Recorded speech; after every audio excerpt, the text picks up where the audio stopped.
Welcome back to PerspectiveofZ, your favorite generation podcast. I'm Katrina. And I'm Rachel. And I'm Supreme Ruler of the Universe, Pickles. Yay! Boy, we do have a lot to talk about today, actually. Yeah. So, okay. First, starting with our Supreme Ruler of the Universe. Yeah. Pickles, our guest this week. Woohoo! Yay me!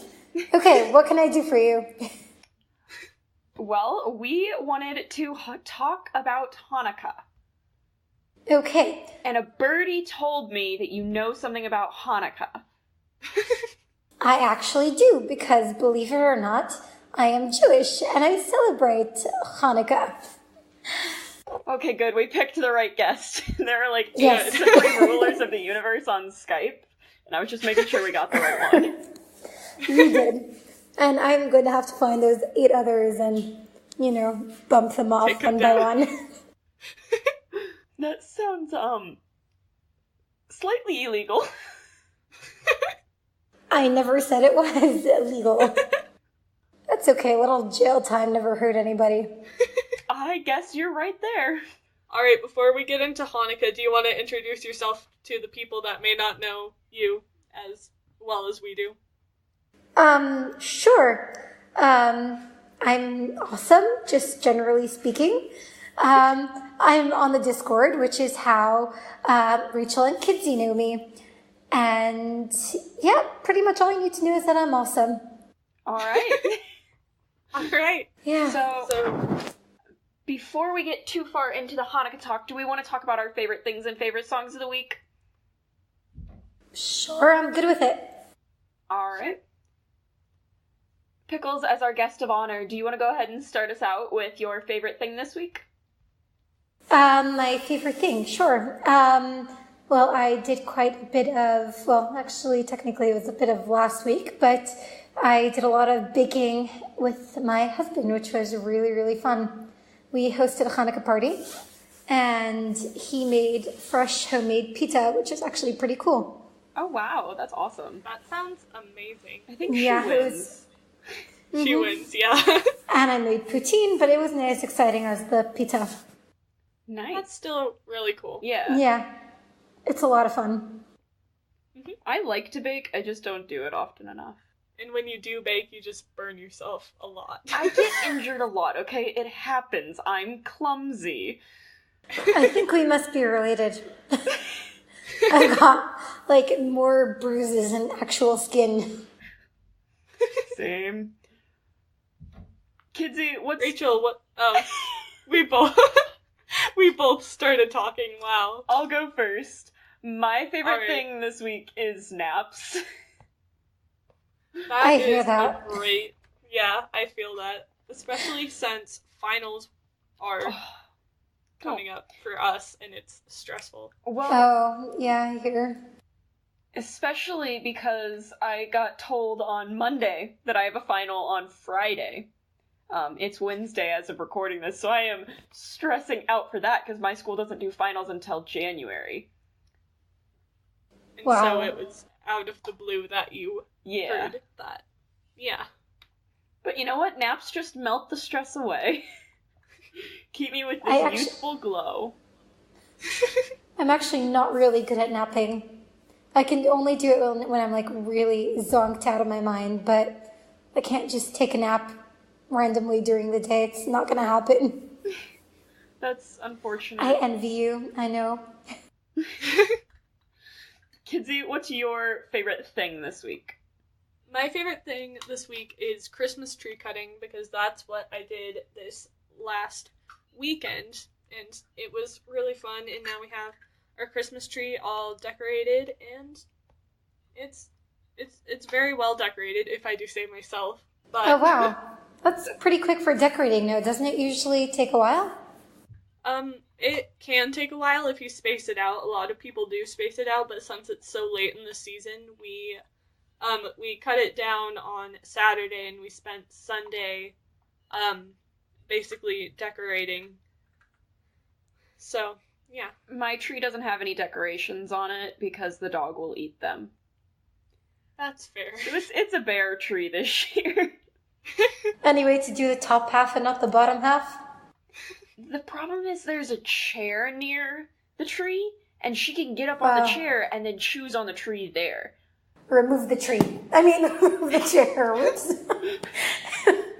Sorry, I meant to remove the chair. Everything. Just remove everything from the room, and then she'll just eat the walls. Yeah, that works. Totally. Alright, next up is our favorite song of the week, and Pickles, what is yours? It looks like you have two. I do. So one of them is a song that my husband got me into. It's an Israeli song called Tazizu, which is by a singer called Eden Ben Zaken, and it's played like everywhere. It's been stuck in my head for quite a while. And the other is Alicia Keys' "Girl on Fire." My husband and I both really like the song from one of the Got Talents. A young girl sang it, and we just both love her version of it. So it gets played a lot. I love Alicia Keys. Yeah. Me too. It's great. Kidsy? What's your favorite song this week? My favorite song is Lost Boy by Ruth B, and it is one of my songs that, showed up on my Spotify, songs you've listened to the most, and I hadn't listened to it for a while, but it's a good song, and I'm glad that I've been listening to it more recently. That's a really good song. Speaking of the Spotify Wrapped playlist, mine is also from the Wrapped playlist. It's called Wicked Heart by Sublime with Rome. And the story in the song is kind of funny, because it's this guy, he's like, "You're really kind of a terrible person, but I love you anyway, so bless your wicked heart." That's pretty cute. I thought so. It's just a really catchy song with a really cool tune. So yeah. Never heard of it, but I'll have to listen to it. Alright. Do we want to go ahead and talk about our answer Twitter questions as a jumping off point for talking about Hanukkah? So our first question this week is from Sincerity, and she asks, do you feel there is an underrepresentation of Hanukkah and the Jewish faith this time of year in the U.S. media/retail markets? Also, I have seen representations of the menorah with 7 and 9 arms/branches. Why is that? Okay, so in answer to the first, I don't think that it's underrepresented in the slightest. I actually think it's a pretty fair representation, because if you think about it, Christmas is kind of like the big holiday, but, according to the population of Christians out there, it kind of makes sense. And even Christmas is a little, overdone. So it makes sense that Hanukkah would be also I think it's fair. I think it works out just based on the population. Okay. I definitely agree, though, that Christmas is a little overrepresented sometimes, a lot of the time. Yeah. But it's fun, so, you can't blame people for doing it. So, Yeah, of course. Yeah, so I never thought that Hanukkah was underrepresented in the slightest. And in answer to the second question about the menorah, so basically the reason for the 2 different numbers of arms is during the times of the temple, the menorah had, technically it was 7 arms. So one of them goes in the middle, which is called the shamish. It's like the main light that's meant to light all the others. And there were actually 6 arms during aside for the shamish, there were 6 arms during the times of the temple. These days we have 8 just to commemorate the miracle of Hanukkah. So whatever the 9th is, just the shamish as well. Okay. Yeah. That makes sense. You say the times of the temple. What does that exactly mean? So, don't know if you know, there were 2 of them. So basically, they were both destroyed. One of them, the first was built by King Solomon, and was destroyed by what's going to come to me? The first one was destroyed. Okay, gotta ask my husband, Chaim. The first Beis Hamikdash was it wasn't drat. Okay, I'm sorry. My brain is like freezing right now. Oh, that's okay. Okay, yeah, sorry. I haven't studied Jewish history in a while. But yeah, anyway, so the story of Hanukkah took place. No, right. The first was no. Okay, sorry. The first one was the Greeks. It was destroyed by the Greeks, and all they had afterwards was a wooden menorah. The second one, I believe, was destroyed by the Romans. Right. Okay. Yeah. The first one was destroyed by the Greeks. The second was destroyed by the Romans. Right. So. Okay. Yeah. Right, so what was the question again? I'm sorry. Just, what's the difference between, like, the time of the temple and now? Oh, well, a few thousand years. Oh, okay. Yeah, so no, things were different back then. Like, we had certain laws that pertained only to, like, the temple and having, the high priest. And because, there's no temple, there's no high priest. And things are considered to be different now than then. Like, now we're technically considered in exile since the temple isn't around. Like, God no longer performs, like, open miracles with us. Oh, okay. That's really interesting. Yeah. Mm-hmm. Are you ready for the next question? I believe so. Yeah, sorry for all this stumbling. No, that's fine. Okay, yeah, go ahead. All right. The next question is from Dry Erase Girl, and she says, what Jewish holidays would you say are, quote, as big as Christmas, or Valentine's Day, etc.? So, they're kind of like on different levels. It's not, there is like a pecking order. Like, kind of in regard to the holidays, like which ones are the most important. But it's not the same as like, Christmas, Valentine's Day, or whatever. It's like, the biggest holidays, I guess, would be the high holidays, Rosh Hashanah and Yom Kippur. Yom Kippur definitely being top of that list. And then you have the next, main group of holidays, which is Passover, Sukkot, I don't remember the English word for it, and Shavuos, which I also don't remember the English word for. So you'll just have to be happy with that. And then you have Purim and Hanukkah, which more or less come next, as well as 3 other fast days. And yeah, that's the extent of it. So they're just all kind of different. Like, you can't really compare Yom Kippur with Christmas because, Yom Kippur is like a day of judgment, and, Christmas is, all about the birth of Christ and everything. So, they're kind of very different. I guess I didn't really realize how low Hanukkah was on the list.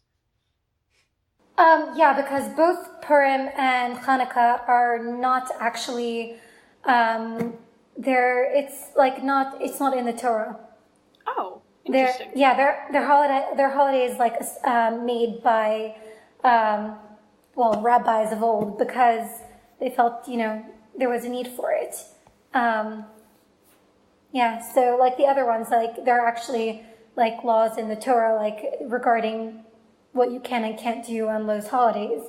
But Purim and Passover were just made by the rabbis. That's really interesting. Yeah. So while they're like, people would consider them the most fun holidays, they're kind of down on the bottom. Interesting. Yeah.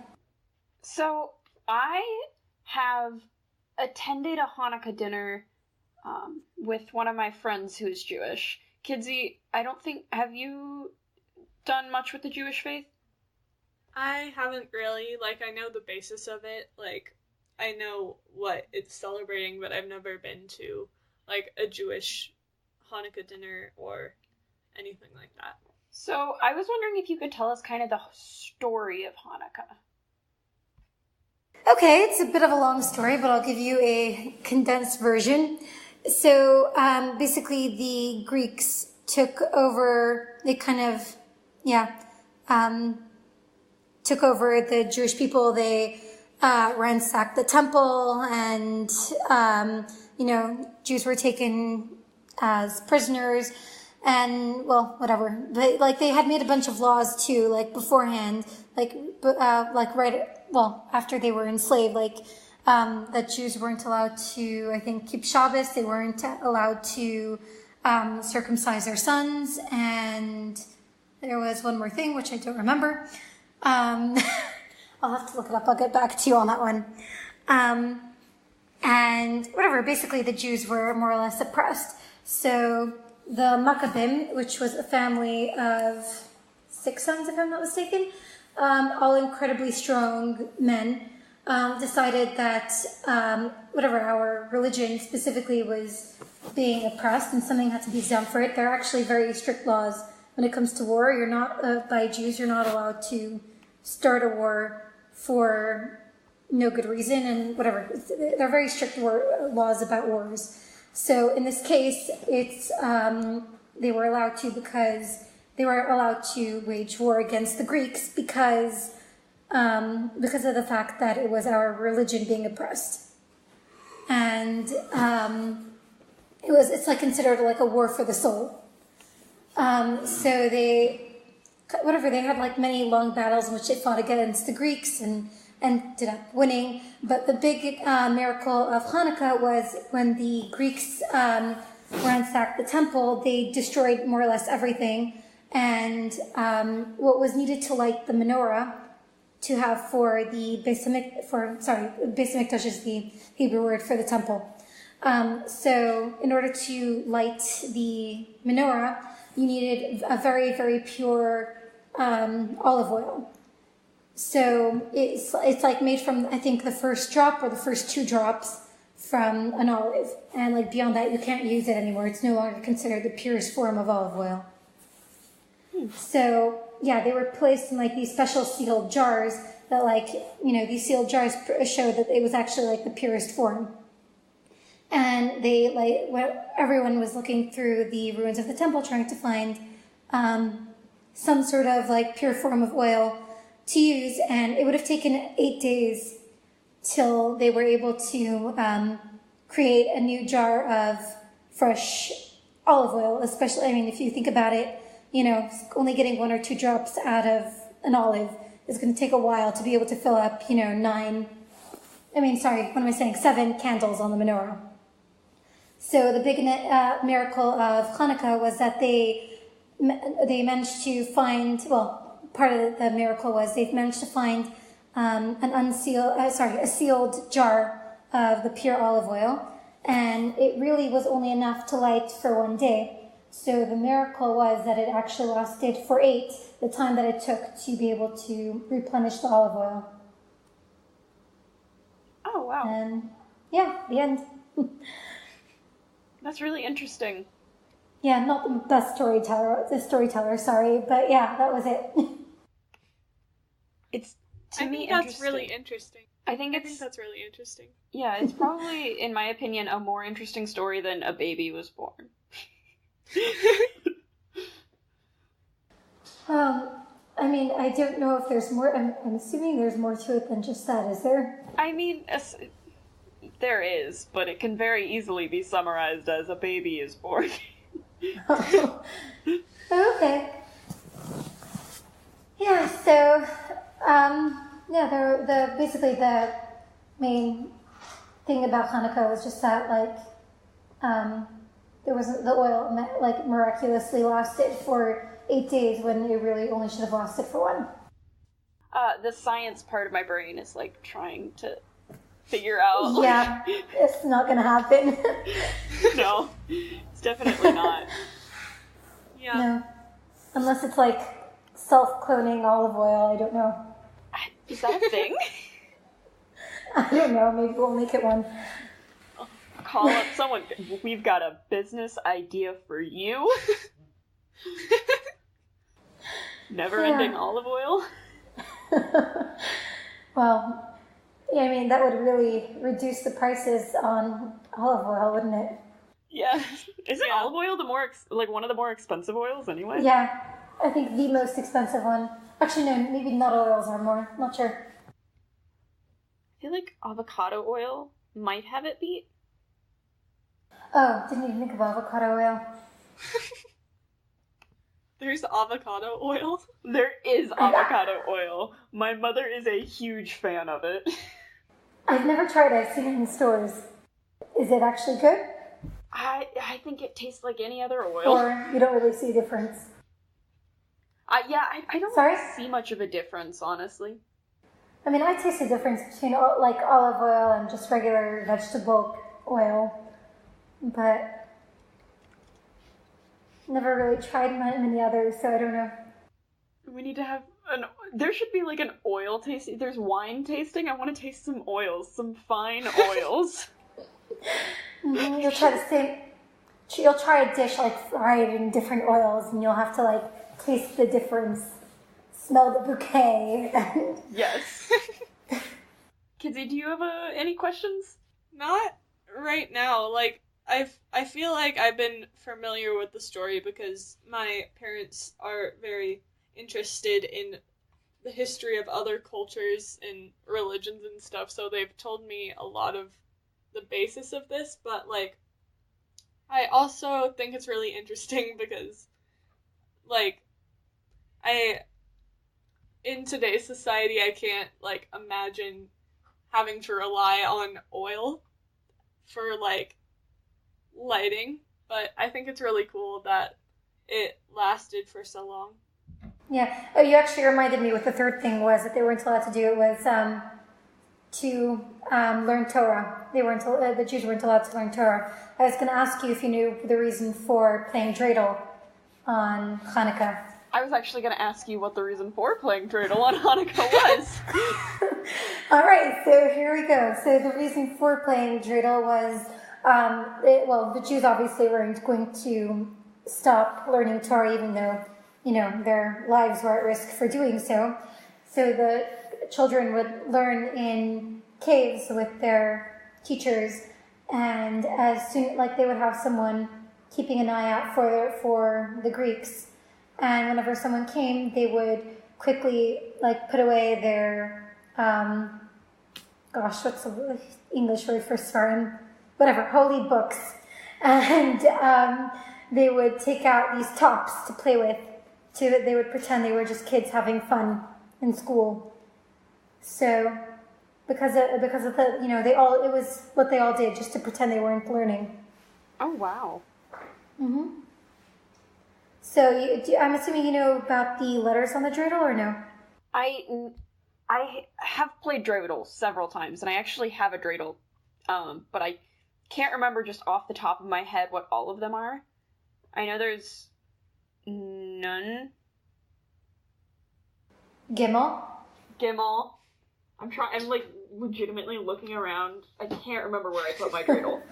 It was a silver dreidel. Alright, so it's Nun Gimel Hey Shin, or in Israel it's Nun Gimel Hey Pei. So anywhere outside of Israel it's Nun Gimel Hey Shin, and which stands for Nes Gadol Hashem, which means a great miracle happened there. And in Israel, it's Nun Gimel Hey Pei for Nes Gadol Hayapo, which means a great miracle happened here. So just a difference of one letter for here and there. That makes sense. I'm still looking for this dreidel. It was in my backpack for so long. I'm sad. I want to find my dreidel. I actually had the most awesome dreidel as a kid. It was, thank you. It was like a Mickey Mouse dreidel. I had Mickey was the Gimel. I remember Donald Duck was the Nun. That's the one that you lose by. Goofy was the Shin, and Minnie was the Hey. That's love so it. Cool. Yeah, and Donald, I remember, looked very angry by his nun. It was very cute. It's like a wooden dreidel. I loved it. Oh my goodness. I am definitely now looking for pictures of Mickey Mouse dreidels. Amazon had one left. I actually was thinking of buying another one because we lost ours when we moved to New York. Oh no. And I'm pretty sure Amazon still has one. I think they have a couple of Winnie the Pooh ones as well, but I never owned those. So, would you be able to refresh my memory on how to play Dreidel? Okay, I haven't played in a while, so let me see. It's kind of like a bit of a gambling game in a way. So everyone starts off with, I think, like a certain number. I mean, it kind of depends on how you play. I mean, the way I always played at home is you start off with like 5 coins, and there are like, I think like 10 coins in the middle or something. And then if you land on a gimel, you get everything in the middle. If you land on a hay, you get half of what's in the middle.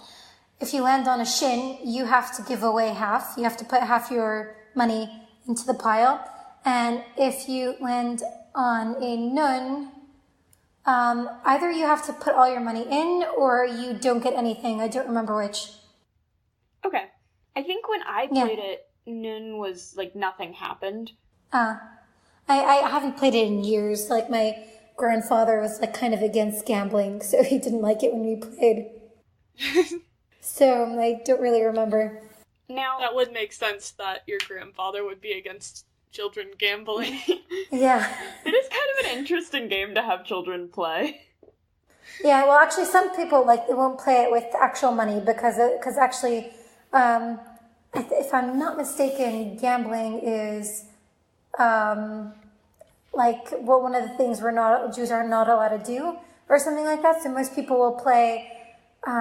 So if you play with money, you're not allowed to keep the money. It's just like the money goes to charity or something at the end of the day. And if you otherwise, like some people will just play with like beans or candies or whatever. I think we played with chocolate coins. Yeah, that would make sense. All right, I have a question. Since earlier, you were talking about having a Hanukkah party. So, like, how do you, like, celebrate Hanukkah? Because I know certain people do it separate ways, but I'm interested. I mean, everyone really does it their own way. There's no, like, official way of doing it. I mean, usually it starts off with, lighting the menorah, like, after dark. And then you start the party. So it'll usually have, like, a Hanukkah theme. So people will have, some sort of like menorah type of centerpiece in the middle of the table. Sometimes people will play dreidel. You play it like the kids will prepare games to play, and they'll like involve the adults. And you'll sometimes serve donuts or latkes.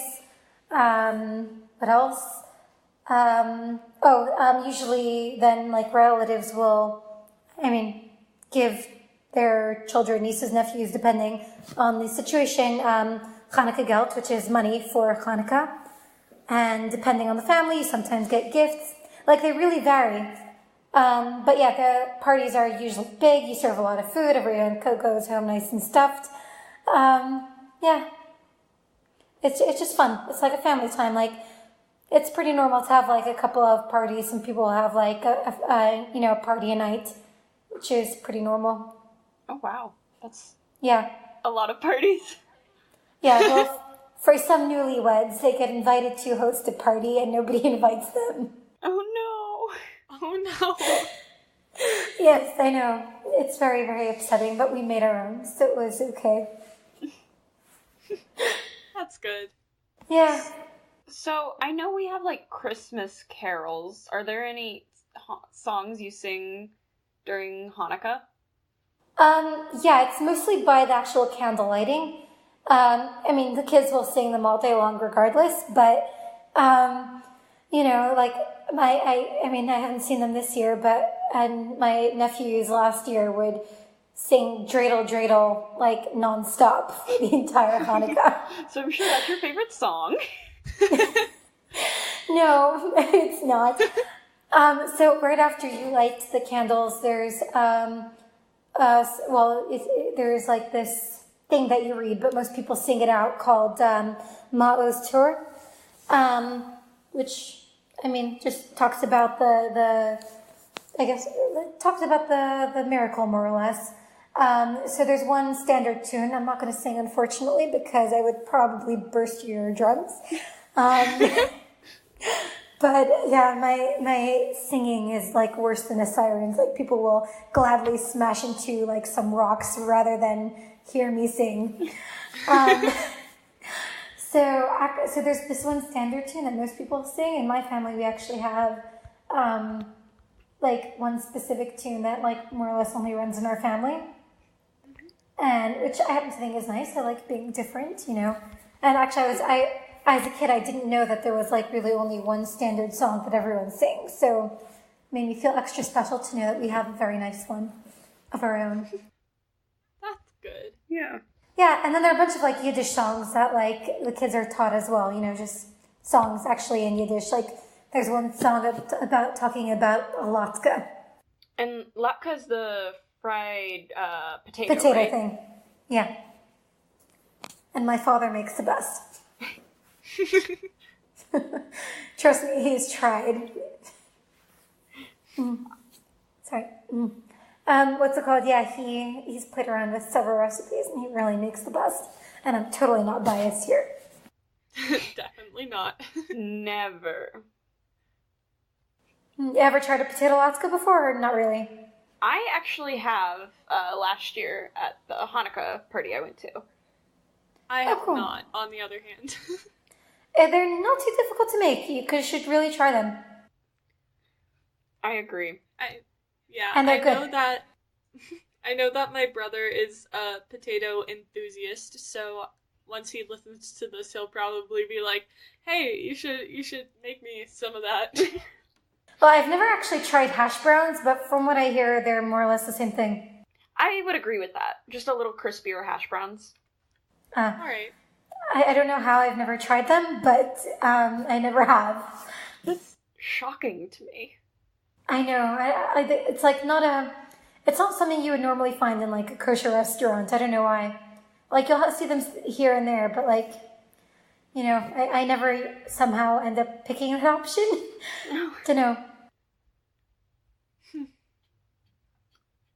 So I have a question. So you are in Israel right now. Yes, I am. You used to live in New York. Are there any differences that you could tell from celebrating in New York to celebrating in Israel?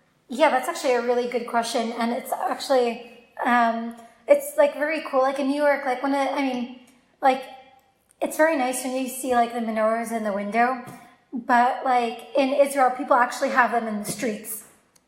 It's like you'll see like a wall full of menorahs like lit. And it's just really, I wonder if I took pictures. No, I didn't end up taking pictures. It's just so cool. It's just really pretty. And like, you'll have these huge menorahs like spread out over Israel, and like, someone will go and light them up. And, you know, there are just parties. Like, there's like this one hotel we passed by, and like, I think their courtyard is like part of a mall. And like each night of Hanukkah, they got like these famous singers to come, and like you can't walk through there because everyone's so busy singing and dancing along to the music. It's just really cool. That's so cool. Yeah, like my favorite thing really is like seeing the menorahs like actually outside on the street. That's so cool. Yeah. So in regards to Hanukkah, it starts at a different time every year, right? Yeah, because we go according to the lunar calendar. Oh, that's what it's based on. Yeah. So, you go according to the Gregorian calendar, which is a solar calendar. And Jews go according to the lunar calendar, so it's like a difference of like, is it 9 days or 11? Hold on. It is 9 days every year. Yeah. So, whatever, every year, like, it ends up, the date ends up being different. And every 2 or 3 years, we actually have to add a month to balance things out. Oh, wow. Yeah, so whereas you have, like, 1 day for a leap year, we have, like, every 2 or 3 years, a month for a leap year. What do you call the extra month? Adar Bey, so, I'm sure you heard about Purim. So Purim is in the month of Adar. So they'll add an extra month beforehand, and they'll call it Adar Aleph. And Adar Bey is the one that Purim is in. Oh, okay. Yeah.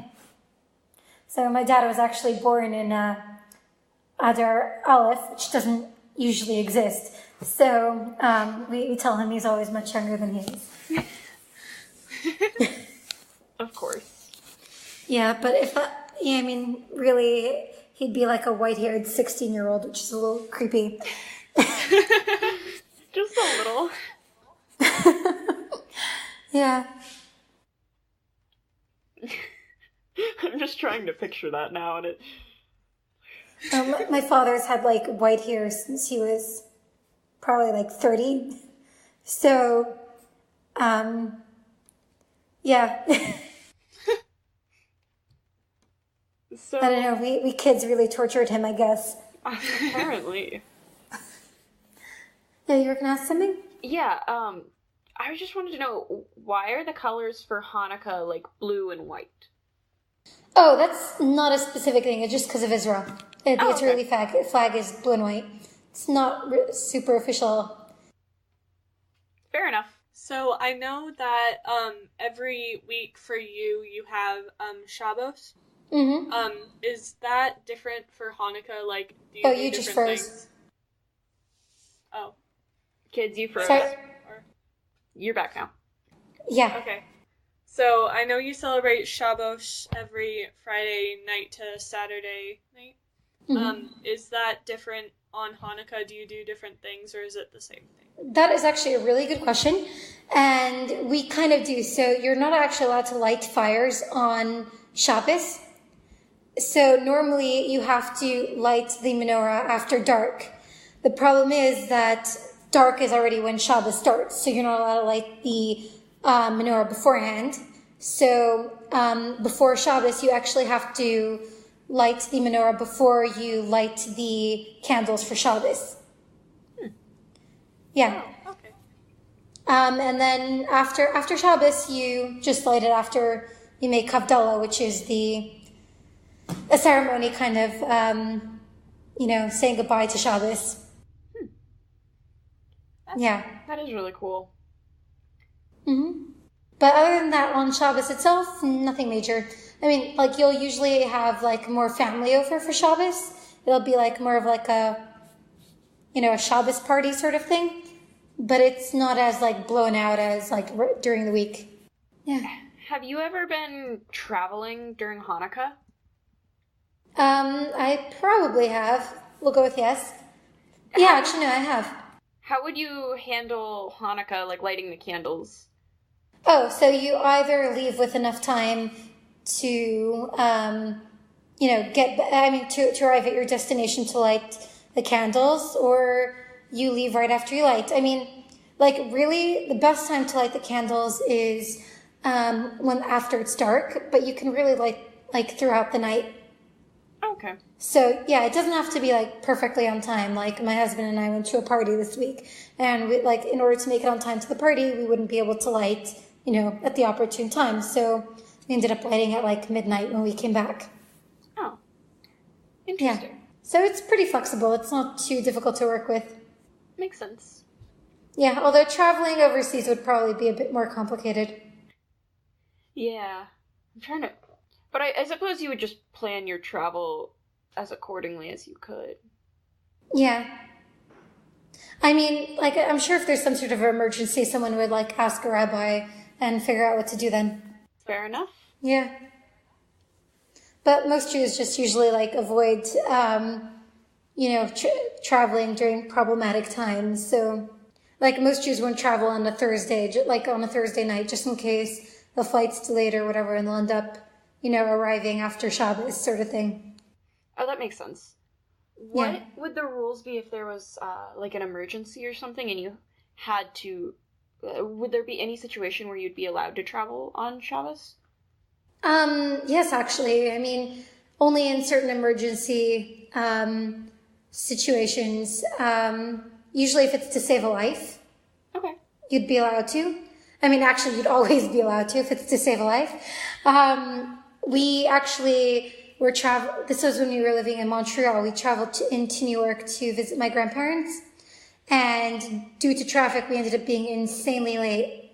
And we realized that we were stuck on the Verrazano Bridge, which is like I don't know, like a half-hour drive away from my grandparents. And we realized, like, with the traffic, there was no way we were going to make it on time.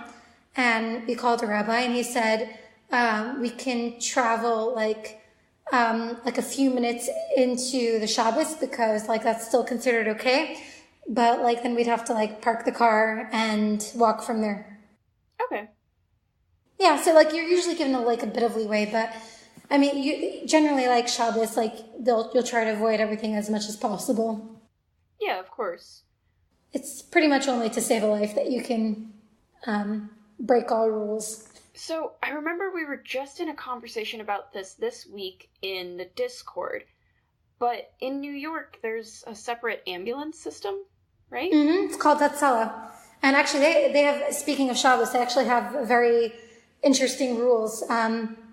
Because, you know, I mean, although they have to save lives, they're trying to avoid doing any... Oh, sorry. Okay, yeah, I thought my mic went wonky. Anyway, so they have separate rules in regard to Shabbos. Like, although technically, like, a Hatzalah member can, like, just drive an ambulance over, they hire, like, non-Jewish drivers for holidays and for Shabbos to actually drive the car for them. Oh, wow. Yeah, so like that, like, they're allowed to be driven in a car, but like that, they're saved from... Like, even though technically they're allowed to, it's just, like, better not to. So, yeah. That makes sense. Mm-hmm. So, and actually, well, also it's pretty interesting is if, like, they have an emergency call on Shabbos, they can drive to pick up the, I mean, they can be driven to pick up the patient and then to the hospital, but then they would have to walk back as soon as the patient is, given into care, because it's no longer to save a life. Oh, wow, so you can drive to the person, you just can't drive back. And to the hospital. Right. Yeah, so, like, from there, like, they have to walk back, unless they get, they get sent on another call. So, okay. Yeah. But, like, they'll always keep, like, walkie-talkies on them, and, you know, you'll sometimes, like, in shul, whatever, in the synagogue, you'll, like, sometimes hear, like, chattering, like, electronic chattering coming from somewhere, and that usually means there's a Hatzalah member in the building. Oh, okay. Yeah, so, like, normally you wouldn't be allowed to use those on Shabbos, but, you know, they're allowed to because it's to save lives. That makes sense. That's really good that they've thought that out. Yeah, they put a ton of thought into it. It's a really great system. Yeah, it seems like it. Is there, like, a specific reason why practicing Jews can't use just normal, or, like, the government? Just can't use a what? Just the government ambulance? Oh, no specific reason. It's just that, well, first of all, the original idea was that Jews would be more comfortable with other Jews working with them just because it's more comfortable. Okay. Like, because, you know, someone who isn't Jewish, they wouldn't necessarily take into account certain things. So when you're working with people who know your religion, you know, they'll help you out more. Like, I mean, let's say, like, the most common example is, like, a woman giving birth, like, where she wouldn't be necessarily so comfortable with non-Jewish men. Like, working with her, like, Jewish men will be more careful to, you know, keep her covered and, you know. Yeah, that makes sense. Yeah. And it was just such a success that, you know, it ended up taking off in other cities and other countries as well. That's so cool. Yeah. That kind of makes me wonder. My mother... Sorry, yeah? That just kind of makes me wonder, like, how many other services like that are there for other religions? I don't know. I don't either. Yeah. It's really cool. It's like a great system. So actually in New York, there's another group opened up called the Ezras Nashim. It's a similar idea to Hatzalah. It's smaller. They haven't gotten as big because actually the New York branch of Hatzalah doesn't want female members because they feel things can get inappropriate.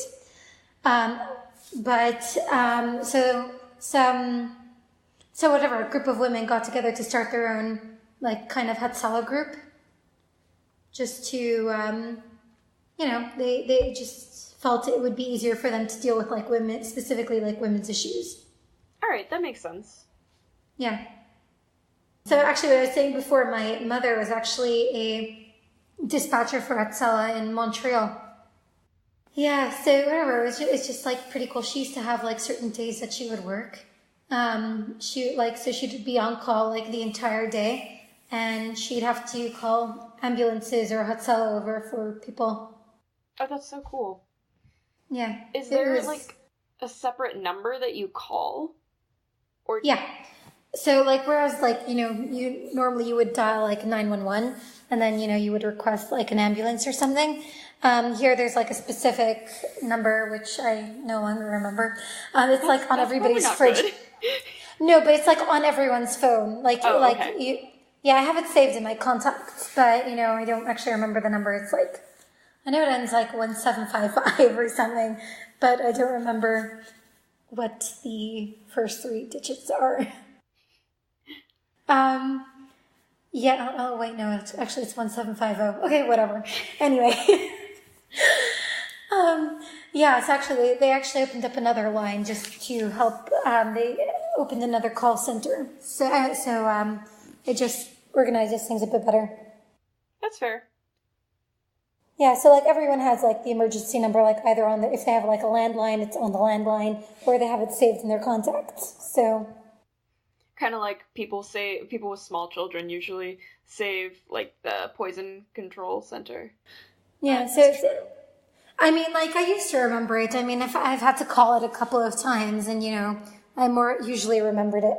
I don't know why I don't remember it now, but, yeah, probably because I have it saved. And I know that I can make room in my brain for something else. Yeah. Yeah. I actually don't know the number for the Israeli Hatzalah, which I should probably get. Yeah, it's like, that may be something that's important to have. Maybe. Kidsy, while you were grabbing your charger, did you think of any questions? Oh, yes, I did think of a question. So, is there any exceptions to, like, having candles? Like, are there any other things that you can use for... Oh, yes, actually. Actually, using olive oil is the preferred method.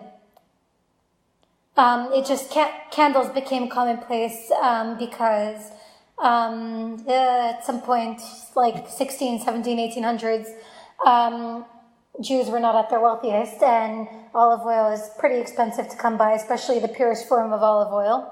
So basically, rabbis made exception to candles, but like Orthodox Jews generally use pure olive oil. I know some people like are in college. What would they do if they can't have like a flame in their dorm room? Then they would either light it outside, I guess, or do it by a relative, something like that. I mean, if they have relatives.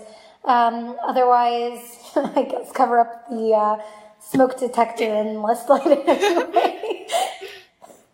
I'm pretty sure that's a crime. Well, I don't know. I'm not really sure what they would do. I mean, really only the commandment to light really only applies to men. So, like, a woman can light... Yeah, a woman can light if she wants to. Women have to see it being lit. They don't actually have to do the lighting, but they have to be there when it's being lit. That's interesting. Yeah. Mm-hmm. So it's optional. You can if you want to, but for a woman, it's like if for a girl who is in college, it's not a big deal. It's only for a guy who's in college that he would need to figure it out. Well, unplug the smoke detector. Yeah. Girls rule, boys rule. Yeah. Are there any other, like, gender or age-specific roles on Hanukkah? Or during Hanukkah? Gender, age-specific? I mean, really, plain dreidel is mostly for the kids, and it's the kids that usually get the money. and the presents because they're lucky ducks. But, otherwise, not really. There are other holidays that have, like, gender or age-related laws, but Hanukkah's really not really. Is that more because it was, like, one made by the rabbis of old? What, that it only had one, like, gender-related thing? Yeah, that there aren't as many, like, gender-related. Not really, because the only reason usually for gender-related laws is either because, if it's like a time-related commandment, women are considered exempt, women are considered above time. We don't have to hold ourselves accountable to a time. So, let's say with Hanukkah, you have to light at a certain time, so it doesn't apply to us. What's it called? All of these, either almost all of these or all of these that are related to time, it's optional for a woman to do it if she wants to. But she doesn't have to. The other ones are either, women are given less commandments, generally because we are considered to not need guidelines. Yeah, so, we're considered smart enough to accept the religion without needing the rules to enforce it. So, yeah, go girl power, I guess. I like it. I am loving these. Yeah. So, let's say on Sukkot, a woman doesn't actually have to shake will of an esrog, but, you know what that is? No. Oh. Okay. Well, I assumed you would. Okay, it's kind of like a palm frond and, like, myrtle leaves and some other type of leaf. I don't remember the English word for it. And, like, a special type of lemon, which is worth a fortune only around Sukkot time. People will literally spend, like, $600 on these lemons. No, because they have to be kosher. There's, like, specific rules about, like, what makes it kosher. Like, if the pit falls off, it's, like, out of the question. You can't use it. That's so expensive. What is the most you have spent on these lemons? My father probably spent about $600 when he had more money. But, you get cheaper over the years. Oh my god, that is so much money on a lemon. I cannot imagine paying that much money for lemons. Yeah, so no one ever said Judaism is cheap. It's not. Apparently so. But, the idea of spending a lot on it is really, the idea is it's like when you spend on, can I use the word mitzvah? You do know what the word mitzvah means. Mitzvah is a commandment. Oh, okay. Okay, so it's just easier for me if I could use the word mitzvah. So the more you spend on a mitzvah, it's considered like it makes the mitzvah nicer. Okay. It's kind of like you're giving respect to the mitzvah and showing your love for it by, like, spending more on it. That makes sense. Yeah. Which is pretty much the only reason why people will go so much out of their way to spend so much on lemons. It's a very specific type of lemon. It's called an esrog. The English name is probably also etrog or something like that. I'm just still dumbstruck by $600 lemons. Yeah. That's pretty normal. And I was like, why don't you just stock up before? And then I realized, because lemons are perishable and they would just expire. Yeah. So, it's complicated. Yeah. But no, you could get for cheaper. Like, my brother went cheap this year and got, like, a $60 one. Oh, only a $60 lemon. Yeah. Like, I think the cheapest it gets is, like, $50. No matter how early you buy it? The earlier you buy it, the more expensive, actually. If you buy it, like, last minute, like, an hour before Sukkot, you'll probably get one for really cheap. Huh. Why is that? Because they know that the sellers know that, people aren't exactly going to buy another esrog on Sukkot. So, and they die eventually. They're going to go bad. So they want to get rid of their stock at that point. So okay. Interesting. It's only because it's perishable. Alright, so I know it's getting a little late/early for you. And I know we've been talking for quite a while now, so I about feel things not Hanukkah related. Lemons. But I feel like it's about time to wrap it up. Okay, any other questions before we do, or that's about it? I think you answered all of our questions. Thank you so much for coming on and talking with us. Thank you so much. Okay, my pleasure. Sorry, I was a bit nervous at the beginning. Oh, no, it's fine. Don't worry about it. You should have heard us when we recorded for the first time. It was rough. It was so rough. I actually think I did hear your first podcast. I just never figure. I'm so bad at I just don't get podcasts. I don't. I'm so not. I'm telling you, my soul is from the 50s. I feel like an old woman. I really don't get certain things, and I don't know. I remember people kept telling me to listen to a certain podcast, and I remember which one it was. And I was trying to figure out how you listen to a podcast. I was trying to figure out if there was a specific app or whatever. But yeah, basically I was really lost. I never ended up listening to that podcast.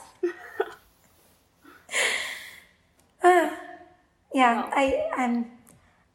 may technically be a millennial, but I totally am not one. You defy time. I know, I really do. Bringing it full circle. Yeah, actually, I used to never wear watches. When people would ask me what the time was, I would either say "Oh, I'm timeless," or "I don't believe in time. I'm above time." That's amazing. I love that. Unfortunately, our sleep schedules are not above time. Oh, I'm so sorry. Okay, anyway, have a great night. Thank you so much. I had a lot of fun. This has been another episode of Perspective Z. That's been Rachel. And that's been Katrina. And I've been and still am Supreme Ruler of the Universe, Pickles. Thanks for listening. Bye. Bye. Bye.